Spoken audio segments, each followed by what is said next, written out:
क्या क्या कैसे लिखना है वो तो पता करो। क्या क्या वो बोल रहे हैं आप लिस्ट दीजिए इसको बोले हमको। हम क्या लिस्ट देंगे गुरु? दशम्याम पुत्रस्य यागिकाः पठन्ति दस क्या कहते हैं कि दशम्युत्तरकात्वं यस्य जाम्य विद्यात् भूस्वर तदन्तरस्थं विद्धं त्रैपुरुषार्कं प्रतिष्ठितं तद्धि। कहा कि दशम उत्तर काल आप जानते हो जब पुत्र होता है तो 10 दिन तक क्या रहता है अशौच सुतक। 11वें दिन क्या किया जाता है शुद्धि किया जाता है पुत्र का क्या किया जाता है नामकरण संस्कार। नामकरण संस्कार ठीक है ना जी वही बात दशमी उत्तर काल 10वीं के उत्तर मतलब वही 11वां या 12वां जी दशम उत्तर काल 10 के उत्तर काल में पुत्रस्य जातस्य नाम जातस्य विद्या उत्पन्नस्य पुत्रस्य उत्पन्न जो पुत्र होता है नाम विदधात उसका क्या करना है नाम रखना चाहिए ये ठीक है जी कहा नाम कैसा हो क्या नियम है शास्त्र में जी कहा नाम जो होगा जो भी आप नाम रखोगे वो घोषवत आद्य अंतस्थम अवृद्धम ठीक है ना वो घोषवत होना है घोषवंतः वर्ण घोष वर्ण घोष वर्ण है ना व्याकरण जी हाँ नहीं पता कौन सा है ये घोषो घोषनादः घोषश्च वर्गाणां प्रथम क्या हुई अच्छा अरे वो नहीं क्या हुई वो जी आंतरिक की बात है मैं जो बताया करेंगे हरो विवाह स्वसाः घोषाश्च हरो विवाह श्वासा अघोषाश्च घोषाश्च जी और हसा संवारक नादा घोषाश्च जी हस प्रत्यय जी अक्षर संहारक ठीक है ना जी। मतलब कौन से हस हस वाले वाले आया वर्ण से लेके जब करोगा जी ठीक है ना क ख प फ ये नहीं नहीं लिखना ठीक है ना वर्गों के तीसरे चौथे पांचवें होने जी जी घोषवद वर्ण होने चाहिए नाम में कैसे होने चाहिए घोषवद घोषवद है तुम्हारा क्या नाम है आशुतोष आ नहीं सु स है स स कहाँ है स? नहीं है वही त है त भी नहीं है स भी नहीं कुछ भी घोष है घोष नहीं हुई आशुतोष में कोई घोष नहीं तुम्हारा है करण क्या है करण क भी नहीं नहीं है र भी नहीं आया वर्ण व आया और ण भी नहीं कुछ तो लक्षण प्रतीत हो सा भी नहीं ता था चतुर्थ हो रहा है है चतुर्थ वर्ण हो रहा है हाँ कौन सा ध क्या दिक्कत है होगा तो हंस में आएगा अच्छा हाँ ठीक है ना तो हमें देखना चाहिए नाम में अधिक वर्ण क्या होने चाहिए घोष वाले जी, होने हाँ। चाहिए ये नियम घोष और क्या होने चाहिए अंतस्थ वर्ण होने चाहिए क्या होने चाहिए अंतस्थ वर्ण हाँ घोषवद आद्यंतरस्थम अंतस्थ क्या है ग्यारह लगा या वर्ण है जी हाँ ये वर्ण होने चाहिए ठीक है करण तर आ गया इसका बेचारा ठीक है और अवृद्धम और अवृद्ध होने चाहिए वृद्ध मतलब वृद्धि संज्ञा जी हाँ वृद्धि संज्ञा दीर्घ उनको छोड़ उनको छोड़ वृद्धि किसकी होती है दीर्घ आ आई औ आओ जी अच्छा वो कहाँ जा ज्यादा पढ़ अब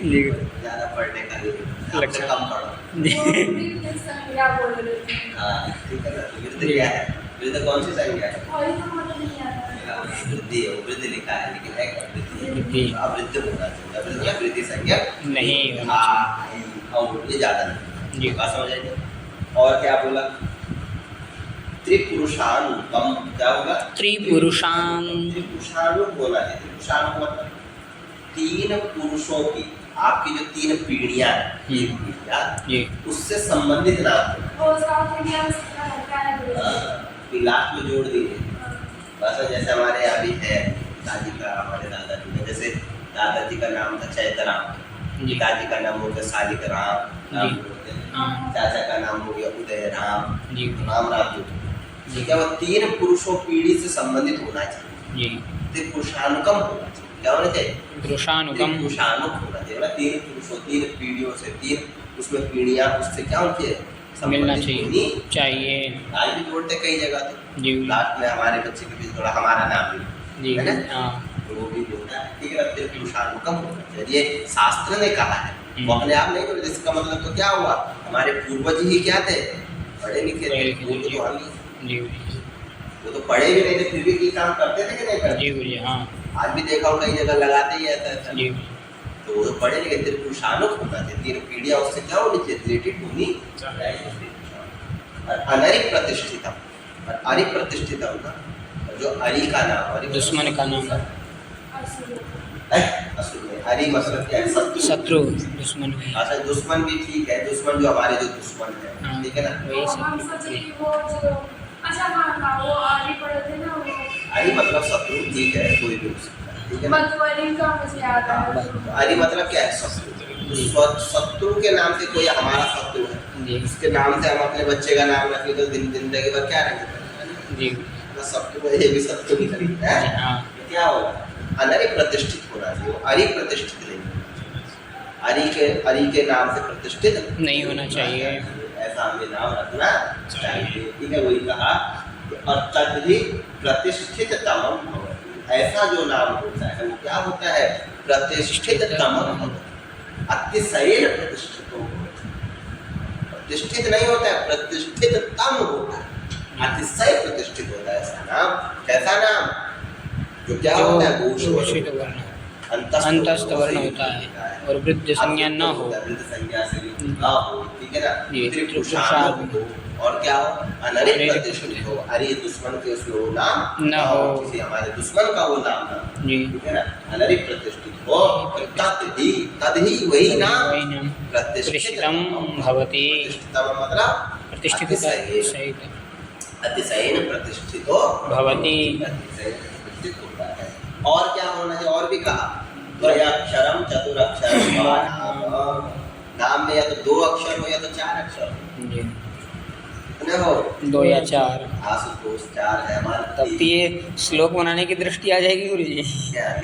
श्लोक की तरह वर्ण बिठाना पड़ेगा कहा नाम में, बिल्कुल ये सब चीज देखना चाहिए जी। है?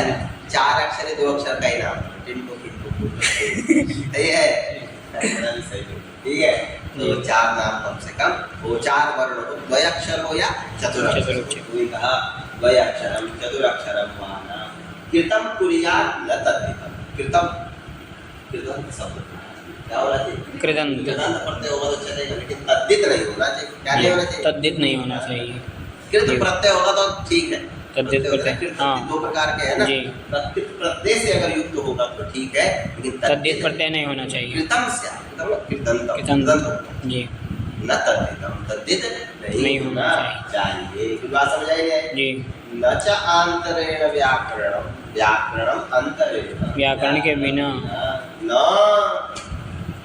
कृतस्तस्या विज्ञातुम, क्या कृतंत क्या तद्धित है इसको नहीं जान पाओगे, जान पाओगे क्या नहीं, कृतंत क्या तद्धित क्या समझ पाओगे नहीं, व्याकरणम अंतरेण, व्याकरण के बिना कृतम तद्धितम न शक्या विज्ञान, कृतंत तद्धितों को नहीं समझ पाओगे, वृद्ध क्या है उसको भी नहीं जान पाओगे, अंतस्थ क्या है उसको भी नहीं जान पाओगे, तो जान पाओगे नहीं, पुत्र का नाम रख पाओगे नहीं, ब्राह्मण बन के तो जाओगे पुत्र का नामकरण करने, हैं पंडित जी नाम लीलावती कालावती रखना होगा, क्या कहोगे गुरुजी आपके क्या ब्राह्मण गूगल है ना, गूगल भैया अच्छा नाम गुरुजी, हम तो 10 दिन पहले नाम सोच लिए थे, देखिए लिस्ट तब ठीक है गुरुजी, पंडित जी क्यों बताएंगे कि तुम्हें अच्छा नाम तब जी क्या बताएंगे, त्रिपुरुषानुगम क्या है, त्रिपुरुषानुगम बच्चे नहीं, मम्मी का नाम धुंधकारी तो मेरे पुत्र का नाम धुंधली, मेरे पुत्र का धुंधकारी, धुंधली भी क्या थी, धुंधली भी समझदार थी ना, कौन थी धुंधली, महाभारत नहीं देखे हैं महाभारत में है, तो क्या श्रीमद् भगवत कथा में आता है, धुंधली की कथा आती है ना वहाँ पे, पूरा पढ़ भी नहीं किया गुरु जी, धुंधकारी बड़ा वो है ना, उसको भी तल दिया भागवत से, गोकर्ण जीव जी उनके भाई, उन्होंने तरा धुंधकारी है ना, तो धुंधली थी, धुंधली था वो बहुत हरामी थी धुंधली है ना, पुत्र भी नहीं होने दे रहे थे। बेचारे उनके पति थे, साधु आदमी का नाम क्या था, क्या नाम था उनका,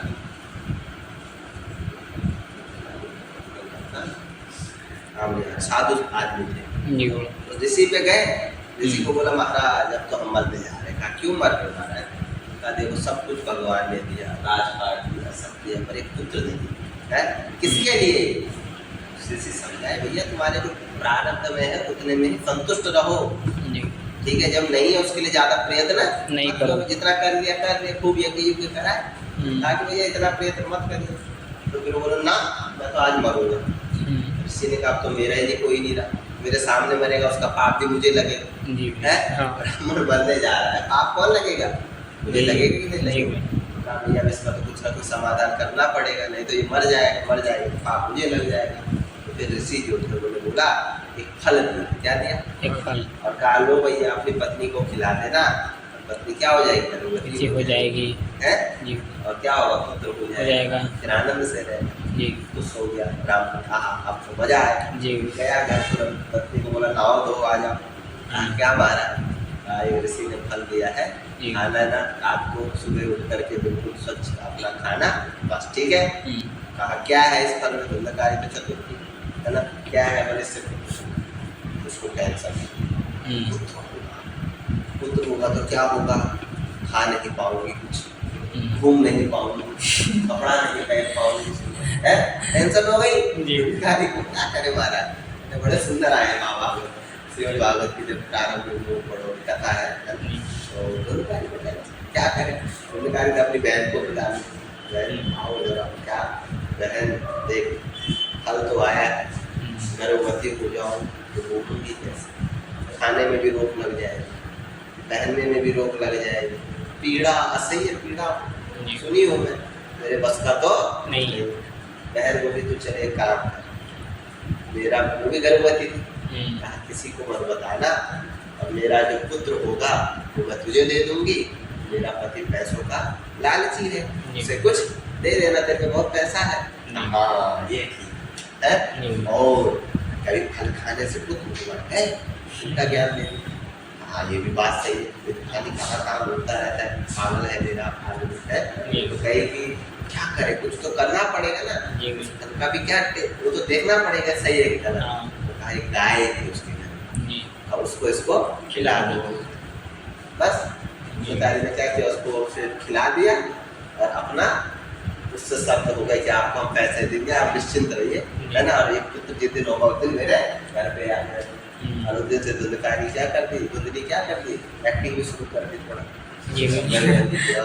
करने लगी है। 9वां महीना हुआ, भगवान की कृपा हुई, और जो गाय था उस गाय के वो पेट से पुत्र उत्पन्न हुआ, और वहाँ पुत्र हो गया उसका, किसका? उसकी बहन का। और रात ही रात उसके घर भी छोड़ के आ गई। तो महाराज को सुबह पता चला एक नहीं दोनों पुत्र हो गए, पहले तो एक ही नहीं हो रहा था, गाय ने भी पुत्र दे दिया और मेरी पत्नी ने भी दी। महाराज बोला तो क्या करूँगा, गाड़ी हो जाओ, खुश हो जाओ। तो वो कहा कि वो कही धुंधली तो पहले बढ़िया हो गया, मेरा पुत्र हो गया, कहीं अब इसका नामकरण किया जाए। क्या किया जाए? नामकरण। महाराज सोचे ब्राह्मणों को बुलाए, भैया इसका नामकरण करिए, बढ़िया उस वक्त आद्यंत वाला नामकरण करिए, 2 अक्षर से 3 अक्षर में बोली नामकरण तुम करो। ये ब्राह्मणों पीड़ा मैंने से इतना परिश्रम मैंने किया, नाम रख दे तुम आगे, हमारा तुम ही रख दो। अब मैं धुंधली, मेरा पुत्र धुंधकारी, 4 अक्षर भी हो गए। भैया ठीक है ना। और धुंध दादा सब घूस वाले है कि नहीं है, दादा धुंध हो गया कि नहीं हो गया। तो मैं धुंधली तो मेरा पुत्र धुंधकारी है। और कहा गाय के से पुत्र हुआ, उसका नाम क्या रख दिया? गोकर्ण, क्योंकि उसके कान जो थे वो गाय की तरह था। तो लड़का है लेकिन उसके कान किसकी तरह? गाय की तरह, इसलिए उसका नाम क्या रख दिया? गोकर्ण। लास्ट में जाके धुंधकारी तो बदमाश हुआ एक नंबर।